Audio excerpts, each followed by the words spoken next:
நம்மளோட போட்டோஸை தவறா பயன்படுத்தினா அதை எப்படி நீக்கலான்னு இந்த வீடியோல தெரிஞ்சுக்கலாம். பெண்களின் புகைப்படங்களை ஆபாசமா சித்தரிப்பதா குரோக் ஏஐ தளம் மீது தொடர்ந்து புகார் வந்துள்ள நிலையில எக்ஸ் வலைதளத்துல தேவையான ஏஐ பாதுகாப்பு நடவடிக்கைகளை உடனடியா அமல்படுத்த வேண்டும்னு மத்திய அரசு எச்சரிக்கை விடுத்திருக்கு.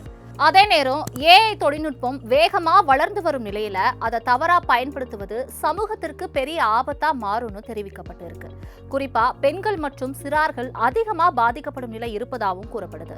ஏஐ அல்லது போட்டோஷாப் போன்ற தொழில்நுட்பங்களை பயன்படுத்தி யாருடைய புகைப்படத்தையும் மாற்றி போலி நிர்வாணம் அல்லது ஆபாச படங்களா உருவாக்குவது ஒரு கடுமையான சைபர் குற்றம்னு ஏற்கனவே தெரிவிக்கப்பட்டிருந்தது.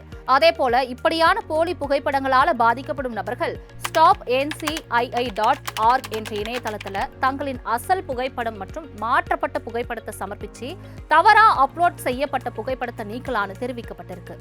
குறிப்பா இது போன்ற பாதிப்பு சமீப காலமா சிறார்களுக்கும் நடக்கிறதுனால சிறார்கள் தொடர்பான புகைப்படங்கள் அல்லது வீடியோக்கள் தவறா சமூக வலைதளங்கள்ல பதிவு செய்யப்பட்டா iwf.org.uk/report என்ற இணையதளத்துல ரிப்போர்ட் பண்ணலாம்னு சொல்லப்படுது. அல்லது takeitdown.ncmec.org போன்ற அதிகாரப்பூர்வ தளங்கள்ல உடனடியா புகார் அளிக்கலாம்னு தெரிவிக்கப்பட்டிருக்கு. ஏஐ வளர்ச்சியோடு சேர்ந்து வரும் இந்த சைபர் குற்றங்களை கட்டுப்படுத்த சமூக வலைதளங்களின் பொறுப்பும் அரசின் கண்காணிப்பும் மிக அவசியம்னு அரசு வலியுறுத்தி வருது.